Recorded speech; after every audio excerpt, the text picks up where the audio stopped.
구독, 좋아요.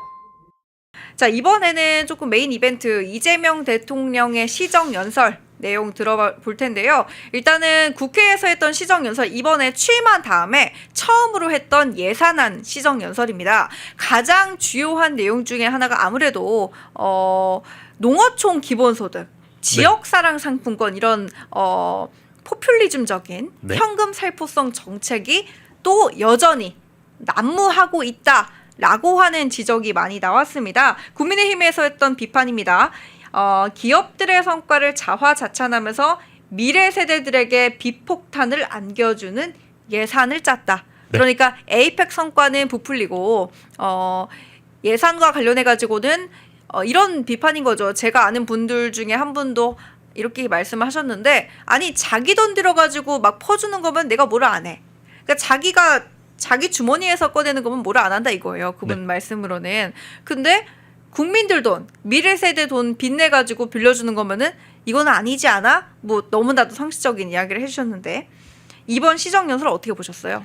시정연설에 AI를 20번 넘게 얘기를 했다라고 합니다. 네. 정말 이것도 저는 이재명 민주당식 기만술이라고 생각을 하는데, 최근에 에이펙 정상회담 때 젠슨 황이 굉장히 스타로 떠올랐었죠. 젠슨 황이 그렇죠. 20개가 넘는 GPU를 한국에 공급하겠다는 얘기까지 하면서 스타로 떠올랐는데, 이게 이재명 민주당이 굉장히 정책적으로 공격받는 포퓰리즘 정책을 덮기 위해 하나의 수단이었다라고 저는 말씀드리겠습니다. 이거를 예산안을 잠깐 뜯어보면 728조입니다. 내년 예산이 728조를 지금 이재명이 만들어가지고 국회에다 지금 올려놓은 상황이고, 이게 작년 예산보다 훨씬 더 많이 증액이 됐고 국가 채무가 처음으로 50%를 돌파를 했다라고 해요. 그런데 지금 우리가 진짜 이게 문제가 있다라고 하는, 내년에 지방선거가 있지 않습니까? 지방선거를 대비해서 돈을 뿌리는 정책이라고 대표적으로 지금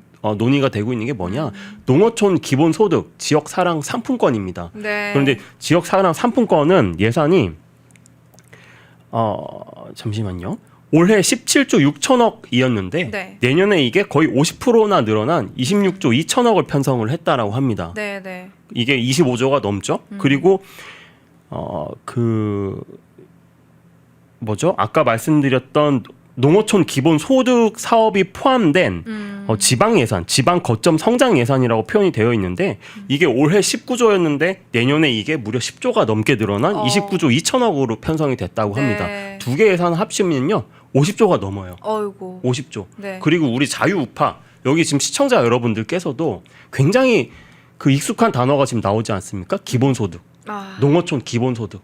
이 기본소득이란 말 참 무섭지 않아요? 굉장히 무섭습니다. 기본소득만 가지고 살아도 돼라는 말로 들려요, 사실은. 그렇죠. 우리가 이따 한미 그 관세 협상에 대해서 간단하게 얘기를 할 건데, 미국이 우리를 적군으로 볼 거냐, 우방국으로 볼 거냐는 이런 체제에도 굉장히 깊숙이 연관이 있다라고 저는 생각을 합니다. 그런데 이 기본소득은 사회주의의 기본 이념과 너무나도 유사를 하기 때문에 우리가 이걸 경계를 해야 되는 거예요. 우리가 자유시장 경제체제의 민주주의 국가 아닙니까? 그런데 이렇게 이재명이 경기지사 시절부터 본인의 어떤 첫 번째 자가 무슨 얘기까지 했냐면, 지역사랑 상품권은 본인의 대표 정책인데 나는 이걸로 나중에 노벨 평화상도 받을 수 있을 거다라는 얘기까지 했었습니다.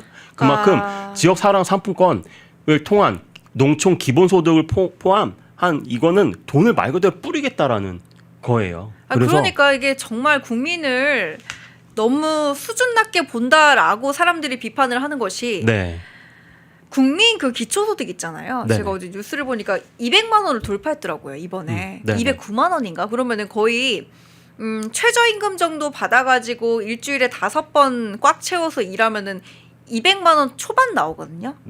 그러면은 딱 그 정도로 나온다라는 건데, 4인 가구 기준으로 200만 원 정도 그렇게 준다라고, 1인한테 200만 원 정도 준다라고 하면은 누가 편의점 알바라도 해서 돈 벌 생각을 할까요? 그렇죠. 진짜 약간 그 복지에 너무나 많은 치중을 했던, 그래서 경제가 무너진 나라의 공통적인 현상들입니다. 지금 저는 굉장히 걱정이 되는 게, 지금 오늘은 코스피가 4천을 밑으로 빠졌습니다. 그런데 이 주식이 만약에 이게 조정 국면이다. 우리가 판단하는 건 이건 붕괴됐다라고 표현을 하는데 뭐 네. 지금 정부 이재명이 나서서 뭐 그 붕괴라는 표현 또 하지 말라 뭐 이런 얘기 이재명이 한 건 아닌데 그 밑에서 또 했다라고 해요. 그러나 어쨌든 주식이 조정 국면이긴 한데 만약에 이게 주식이 5,000P를 돌파를 한다. 네. 어떤 요즘 패널들은 뭐 7,000P기까지 해요. 그게 결국 뭡니까? 유동성, 현금이 대한민국 경제에 막대하게 뿌려지는 겁니다. 정말 감당할 수 없을 정도로 현금이 뿌려져요. 그런데 지금 이 경제 성장률이 거의 우리가 실질 경제 성장률이 0%에 달하거든요. 지금 네. 굉장히 지금 위험한 경제 상황인데 이렇게 국가 부채를 신경 안 쓰고 50조를 뭐 지역 뭐 균형 발전 혹은 소상공인 뭐 그 지역 경제 활성화 이런 목적에 돈을 뿌리는 정책을 한다? 이거 나중에 어떻게 감당합니까? 우리 후손들이 이걸 다 감당해야 되는 거예요. 네. 그리고 이렇게 그 포퓰리즘 정책을 폈다가 그 물가가 뭐 연간 100% 이상 올랐던 여러 유명한 나라들이 있지 않습니까? 아르헨티나를 비롯한 여러 나라들이 있는데 그렇게 되지 말라는 보장이 없는 거예요. 그래서 굉장히 이렇게 돈을 뿌려대는 이 정책들 저는 굉장히 위험하다고 봅니다. 네. 자, 근데 시정 연설 중에서 있었던 네. 돈 얘기가요. 네. 기본소득 이야기만 있었던 건 아닙니다. 네. 국방비 그쵸. 얘기도 있었습니다. 네. 얼핏 들어보면은 국방비 예산을 증액한다라고 하면은 그래 뭐 잘된 일이지라고 이야기는 할 수 있겠습니다만 그것이 아니라 이번에 했던 발언 중에 자주 국방이라는 얘기가 또 나왔습니다. 네네. 근데 지금 이재명 대통령이 여러 번 언급했고 또 안규백 장관이 최근에 피트 헤그세스 장관과 했었던 이야기 중에 하나가 바로 전작권. 네. 전시 작전 통제권 전환입니다. 네. 자, 이것을 현실에 가깝게 했다. 공감대를 형성했다라는 멘트가 요즘 좀 자주 나오고 있는 것 같은데요. 네. 자, 근데 이재명 대통령이 과거에 미군을 점령군이라고 표현했다고 하던데 지금과 물론 상황이 다르긴 합니다. 네. 지금은 어떻게 생각할지 잘 모르겠어요. 지금은 미군을 점령군이다라고 생각을 하지는 않겠죠, 설마? 생각을 하겠죠.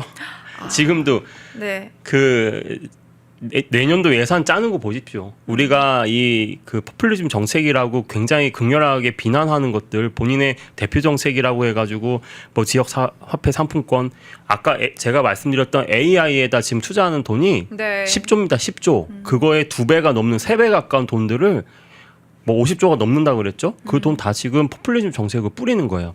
이 사람의 정책은 옛날 본인이 뭐라 그랬습니까? 대기업 죽이겠다 그랬잖아요. 정치 처음 네. 시작할 때. 아. 그 대기업 말살 정책. 이따가 잠깐 말씀드리겠지만 반기업가적인 이 그 정책 방향성 그리고 재벌 해체라고 그렇죠. 했었죠. 재벌 해체라는 표현을 하면서 지금 그 국가가 하는 지금 우리 이재명 정부가 하는 행태를 보십시오. 네. 정말 반기업 정부입니다. 반기업 정부. 네. 그 기업들이 만들어낸 성과를 다 본인의 성과로 다 포장을 하고 있기도 하고 예전부터 지금 정청래랑 김민석 총리 그리고 지금 이재명까지 반미에 관련된 여러 가지 행동들을 해서 뭐 전과가 있는 사람도 있고 있지 않습니까? 네. 지금 민주당의 수뇌부와 그 정부의 수뇌부들이 전부 다 반미를 외쳤던 자입니다. 근데 이 자들의 안보관이 바뀌었을 리가 없죠. 지금 절대로. 말씀하신 것 중에 그 김민석 국무총리의 형인 김민웅 촛불행동 대표 같은 경우는 그냥 지금도 버젓이 페이스북에 뭐 미군을 점령군이라고 그냥 대놓고 묘사하면서 뭐 한미동맹은 이제 죽어가고 네. 미군은 빨리 해체하고 미국은 본군으로 돌아가야 된다. 이런 이야기를 버젓이 하고 있거든요. 에이펙 그때 네. 그 한중 정상회담이 있었던 네. 날이었는데 그때 제가 KBS에 나온 어떤 교수 그리고 이 김민웅이라는 자 네. 김민석 총리 형입니다. 촛불행동의 대표인데 이 자가 SNS에 써놓은 글을 보고 진짜 정체성에 혼란이 왔어요. 여기 대한민국이 맞느냐? 김민웅이 무슨 얘기를 했냐면 페이스북에다가 북한이 이제 게임 체인저다. 북한을 찬양하다 못해 이제 국제 정세 질서의 게임 체인저라는 표현까지 했습니다. 네. 자주라는 얘기를 하면서 그리고 어떤 중국에 있는 한국인 교수예요. 네. 무슨 얘기를 하냐? 중국이 지금 미국하고 관세 전쟁을 하는데 지금은 소강 국면에 접어들었다라는 네. 평가가 좀 있죠. 지금은. 근데 그런 거를 중국의 힘으로 달성했는데 그 중국의 힘이 어디서 나오느냐? 1인 독재 체제 하에서 국민들이 똘똘 뭉칠 수 있었기 때문에 그 응집력으로 미국을 상대해서 이겼다 이렇게 평가하는 거예요. 진짜 그게 KBS 라디오였어요. 제가 듣고 있던 게 정말 네. 충격 먹었고 대한민국에 살고 있는 나라하고 저는 진짜 귀를 의심을 했는데 아까 네. 말씀하세요. 아니 말씀하시죠. 아니 그냥 네. 제가 지나가다가 생각이 든 건데 오늘 제가 지하철 타고 네. SNS를 보면서 봤는데 지난번에 광우병 완전 옛날에 2008년에 광우병 소동이 있었을 때 그 앞전에서 막 이야기하면서 광우병 걸린 소는 먹으면 안 된다 시위했었던 남자분 한 분이 계셨거든요. 네. 근데 그분이 나중에 몇 년 뒤에 김일성 만세 이러고 끌려가셨더라고요. 그래서 이런 말씀을 주셨던 것처럼 그런 정체성의 혼란, 네. 반미, 네. 친북 이런 것들이 우리가 너무 엮는 거 아니냐라고 하는데 실질적으로 연결된 경우가 상당히 많다라는 거예요. 국제 정세라든지 경제 모든 게 다 연결돼 있지 않습니까? 근데 그거를 철저하게 분리하고 뭐 실용 따위라는 얘기를 하면서 네. 어쩔 때는 철저하게 본인들한테 유리한 정책을 갖다 쓰고 이것도 똑같아요. 아까 그 국방비 증액 아까 말씀하셨는데 네. 전작권 전환이라든지 뭐 핵 추진 잠수함 이런 것들이 지금 논의가 되고 있지 않습니까? 네네. 다만 사실은 이 핵 추진 잠수함은 우리 국민의힘 제가 그때도 김문수 대선 후보님의 어떤 수행 대변인 역할을 했었는데 했다라고 말씀드렸는데 우리 김문수 후보님도 이게 공약 중에 하나였습니다. 핵 추진 잠수함이 대한민국에 필요하다. 왜냐? 자유주의 전선의 최전선에 있기 때문에 핵 추진 잠수함 이게 잠영 능력으로 평가를 받는 겁니다. 디젤하고 뭐 가솔린을 쓰면 그 연료를 보급하기 위해서 반드시 잠수함이 올라와야 되는데 네. 핵연료를 쓰면 그냥 무한정 바다 안에 들어갈 수가 있어요. 그러면 그 얘기를 네. 바로 이어서 한번 네. 해볼게요. 네네. 미국 내 핵잠수함 건조하는 거 필리조선소 내에서 한다라는 트럼프 대통령의 이야기가 있었는데 국민의힘에서 국방위원회 소속에 있는 의원들이 기자회견까지 열면서 이거 수용하면 절대 안 된다. 이거 수용하면 협상 그야말로 망한 거다. 네. 이렇게까지 했어요. 이게 도대체 만약에 미국에서 핵잠수함을 건조하게 되면은 5년에서 10년 정도 시간이 늦춰지고 그리고 우리가 가지고 있는 여러 가지 연구 성과라든지 가지고 있는 기술 이런 거 전부 다 사용하지 못하게 된다라고 하는데 그렇죠. 지금 오늘 또 대통령실에서 밝혔더라고요. 네. 이 핵추진 잠수함이 완성돼서 우리나라로 인도되는 시기는 2030년 중후반 될 거로 예상된다. 뭐 이렇게 밝혔더라고요. 네. 그게 맞는 얘기고 지금 우리 국민의힘 의원께서 이제 기자회견까지 하셨던 이 내용들이 전부 다 팩트입니다. 팩트. 그러니까 1차 세계대전 얘기를 잠깐 하면 그때 어느 나라였던 건 제가 잘 기억이 안 납니다. 그러니까 네. 뭐 그 1차 대전 참전국 중 하나였는데 그게 우리 지금 상황하고 비슷하게 잠수함을 상대 국가한테 건조를 맡겼던 거예요. 근데 1차 세계대전이 발발하니까 그 잠수함을 결국 인도 못 받고 적군의 잠수함으로 활용이 됐다라고 합니다. 그러니까 이게 지금 그런 연장선상에서도 봤을 때 이게 사실은 핵추진 잠수함이 우리나라의 고유의 기술로 들어오고 우리의 전략 자산으로 활용되기 위해서는 한국에서 건조되는 게 맞죠.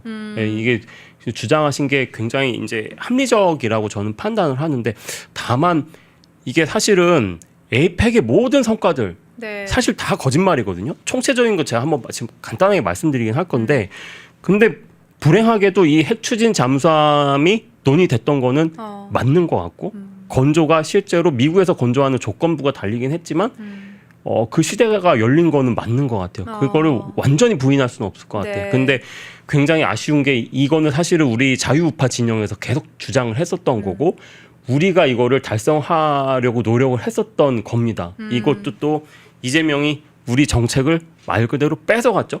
네, 실용적인 것들은 다 따져봐야 되겠지만 뺏겼고 그런데 이 에이펙의 성과들 굉장히 과대포장되고 있어요.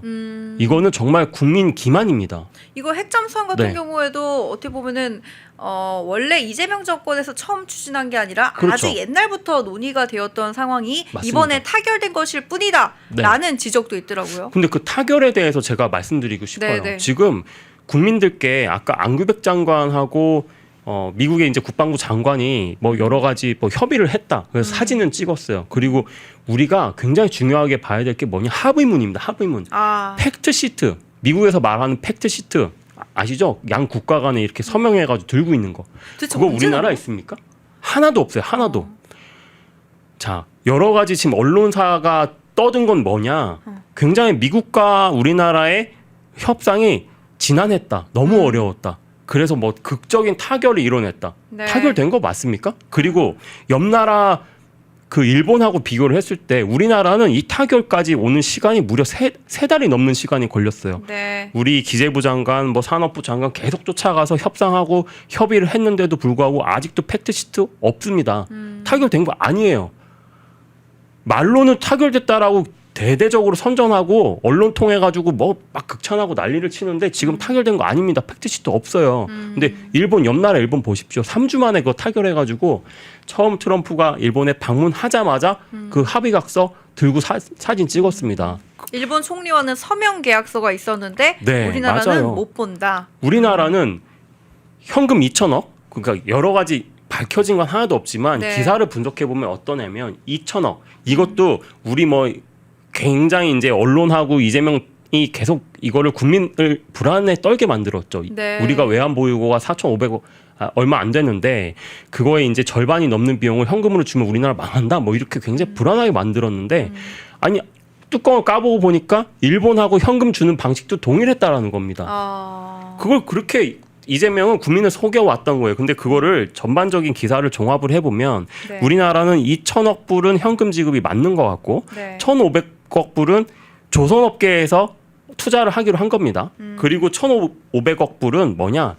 1차 한미 정상회담 때 대기업 뭐 한화라든지 여러 가지 기업 총수들을 데리고 갔잖아요. 네. 거기서 분담을 해서 1,500억 불을 투자하기로 한 거예요. 그리고 1,000억 불은 에너지 투자가 맞는 것 같아요. 그리고 종합을 해보면 6천억 불이 맞는 것 같거든요. 네. 근데 이건 팩트시트가 없어서 알 길이 없는 상황인 거고 다만 트럼프가 또 뭐라 그랬냐? SNS에다가 3,500불로 협의가 됐는데 기업 투자가 6천억 불까지 다 해서 총 9,500억 불을 우리가 투자를 확정을 받았다. 이렇게 소셜에다가 밝히기도 했어요. 네. 그러니까 뭐 하나 지금 밝혀진 게 하나도 없는 겁니다. 아이고 지금 제가 오늘 네. 아침에 연합뉴스에서 네.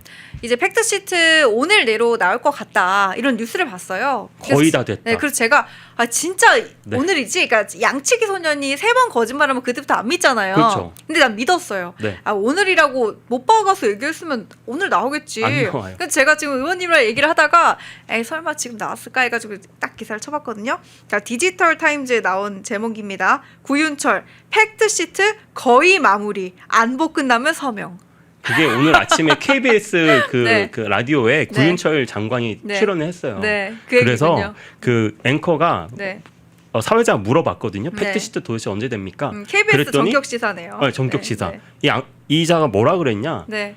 안보 쪽, 그러니까 안규백하고 지금 국방부 장관이 지금 핵 잠수함 네. 관련된 뭐 팩트시트를 지금 만들고 있지 않습니까? 저희가 합의문 만들라는 게 아니잖아요. 그거 만드는 게 시간이 오래 걸려서 음. 그것 때문에 늦어지고 있다라고 또 핑계를 대더라고요. 아니 합의문을 만들라는 게 아니라 네. 일단은 팩트시트 아니면 적어도 MOU라도 만들어서 네. 뭐 안보 쪽은 나중에 협상을 하니까 일단 경제라도 빨리 마무리를 해서 보여달라는 거 아니에요? 그게 국민들의 요구 아니에요? 국민들의 정당한 요구입니다. 그리고 네. 이거는 국민들께 밝혀야 되는 거예요. 저도 너무 답답해서 제 친구들 현차에 근무를 좀 하거든요. 네네. 전화해봤어요. 야 지금 너네 관세 25% 올랐는데 이게 국민들이 다 타결된 걸로 알고 있는데 너네 15%를 내렸어 했더니 자기들도 알 길이 없다라는 거야. 현차에서도 알 길이 없대요. 그래서 언론을 보니까 15%로 내린 것 같은데 내린 거 아니야. 오히려 저한테 반문을 해요. 제가 읽어드릴게요. 자, 네. 구 부총리는 팩트시트가 두 가지가 있다. 하나는 한미 관세 협상 등을 포함한 경제 분야 팩트시트, 또 하나는 안보 분야 팩트시트라면서 저희 경제 분야 시트는 거의 마무리가 됐는데요. 안보 분야 시트가 아직 마무리가 안 돼서 같이 저희가 사인을 하게 될 것 같다라고 얘기를 했고 빠른 시일 내에 하려고 노력하고 있다는 점을 말씀드리다. 다만 그 시기는요. 안보 분야가 논의 중에 있어서 제가 뭐라고 말씀드리기가 어렵네요. 이렇게 했다라는 거예요. 계속 국민들 기만하고 핑계대고 거의 다 됐다. 협상이 뭐 극적으로 타결됐다. 완전히 이거 다 뻥치는 겁니다. 여러분들 그냥 아니 언론사 여러분들도 제가 요즘에 KBS라든지 여러 가지 이제 방송분들 패널들 보는데 패널조차도 민주당 편향돼 있지 않은 패널들조차도 네. 아니 심지어 우리 당 국민의힘 당의 국회의원들조차도 방송에 나와서 이번 에이펙 협상 잘했다. 아이고. 뭐 관세 협상 잘했다 이렇게 칭찬하는 분도 계세요. 아니 네. 절대 그렇지 않잖아요. 지금 밝혀진 팩트만 놓고 봤을 때 3달을 넘게 국민들한테 거짓말을 해온 겁니다. 네. 너무 어려웠다. 극적 타결을 이뤘다. 이따위 뻥을 치면서 이재명은 그거를 성과로 포장하고 있는 거예요. 아니 게다가 에이펙 때도 끝나고 그렇죠. 바로 잘 됐다고 나왔잖아요. 지금 밝혀지고 있는 거 하나도 없습니다. 뭐 합의문, 뭐 팩트시트 공개되어 있는 거 하나도 없고요. 이게 그때도 우리가 논의를 했었지만 농산물 시장이 개방됐는지 여부도 지금 확실치가 않습니다. 네. 참. 그래서 참 정말 거짓말을 일삼는 이 정부. 근데 그런 국민 기만이 언제까지 통할 것 같습니까? 네. 하루 빨리 팩트시트하고 미국하고 협상된 거 국민들한테 소상하게 밝히십시오. 그렇지 않으면 원정님께서 플라토닉 합의인가? 플라토닉 러브도 아니고 네, 플라토닉 합의인가? 아 그러니까 이게 뭐냐고 진짜. 아 이게 어이가 없으니까 웃음만 나오네요. 진짜 황당한 거예요. 근데 지금 보니까 또 정부가 네. 이재명이 그 얘기를 또 하더라고요. 특별법 만들겠다. 아 그 들으셨죠? 국제 그 비준 국회 비준 안 하고 국회 비준이 네. 반드시 필요한 사항입니다. 네, 네, 이거 국회 헌법의 60조에 명시가 돼 있어요. 이렇게 큰 비용, 우리 그 뭐죠 외환 보유고의 50%에 달하는 이런 큰 비용을 투자할 때는 반드시 국회 비준을 받아야 됩니다. 지금 그런데 그거 없이 그냥 하겠다라는 거예요. 특별법 만들어서. 펜앤마이크에서 추천하는 영상도 보고 가세요. 다른 영상도 즐기시려면 구독 버튼을 꼭 눌러주세요.